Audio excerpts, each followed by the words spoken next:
and welcome to a special Christmas edition of the Dogs TV's The Stir Up. I'm Andrew Swain. On The Stir Up we discuss all of the biting issues in greyhound racing, and we get an industry expert in to help us discuss these issues. And today we're joined by a very well respected greyhound identity and a former board member of the Greyhound Racing New South Wales, Bruce Fletcher. Bruce, thanks very much for joining us. Pleasure, Andrew. Well, we've only got a minute to talk about each of these issues. When you hear the barking dog, we must move on, so we'll get stuck straight into it. Our first issue today, of course, on-course advertising rights. It's been a pretty tumultuous time for greyhound racing clubs in the last few weeks. Betfair taking over at Richmond, and of course BetChoice, probably more significantly, at the Gardens, the naming rights. How's this going to affect the long-term future of these clubs, do you think? Well, you've got to hope it has a beneficial effect, particularly the one at the Gardens. I read it's for 6 years. They have 3 meetings a week, so you'd have to think it's extremely substantial. I also read that Adam Dobbin said that the participants will be the big winner out of it, so that's what we've got to hope for, and if it keeps the Gardens afloat, it's a good thing for greyhound racing. What about Tabcorp's involvement? Obviously they're being undercut by a few of these corporate bookmakers. Do you think that they should be a little bit more aggressive in their approach? I definitely do. You've got Tabcorp Melton Park and Tabcorp at Menangle, so let's hope they can get into greyhound racing, and they've got more money than what Colin Tidy has with BetChoice, so let's hope they can splash a bit around. It certainly is a money thing, isn't it? Greyhounds have been very open in the amount of money that they're getting, or money getting thrown into the greyhound racing, so do you think that other corporations should be a bit more open? Well, it's up to the industry itself. It's up to the clubs to go out and chase it, I suppose. It would be nice. Greyhound racing and the 3 codes of racing rely a lot on sponsorship, and let's hope greyhound racing can be a little bit stronger in their approach to it in the future. BetChoice, that the Gardens might be the start of it. Well, there's the barking dog. We do have to move on to the next topic, which is microchipping in greyhounds. Born after January 1st, on or after January 1st, it's compulsory to be microchipped for these greyhounds. Personally, I think it's about time that this happened. Well, we probably had to be, pulled kicking and screaming into the 21st century, so a lot of the breeders are apprehensive about it. It's going to create hardships to begin with, but I think long term it's a good thing.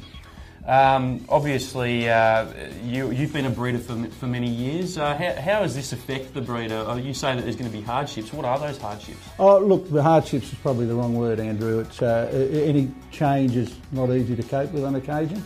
We're used to the old fashion of the ear branding, the old way. So change is always hard to cope with, but I don't think there'll be a lot of hardships.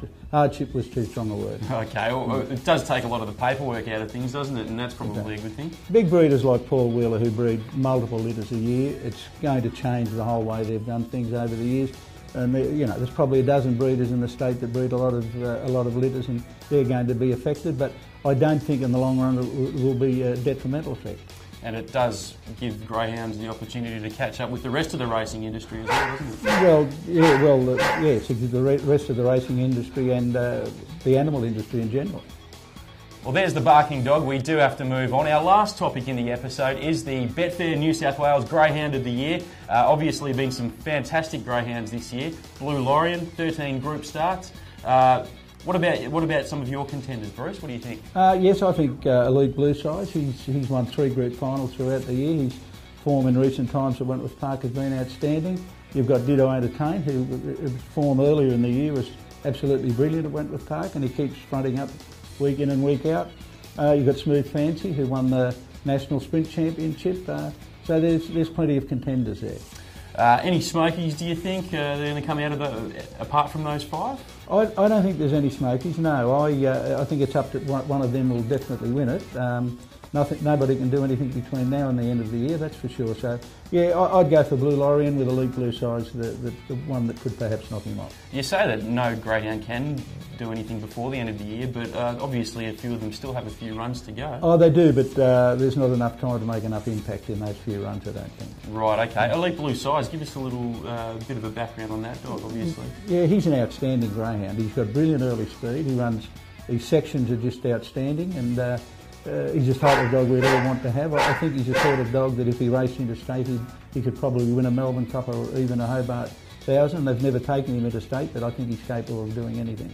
Well, I'm going to go out on a limb and say Blue Lorien. I like where that dog's been at. We have heard the barking dog. That's the end of the episode. Merry Christmas. If you do have any feedback for the Stir Up, click on the feedback icon, or you can also visit the Greyhound Racing New South Wales Facebook page or Twitter account. Thanks very much for joining us today, Bruce. Pleasure. We'll have another person in the chair for the next episode of the Stir Up. But for now, that's the end of the year. Merry Christmas, and we'll see you next time.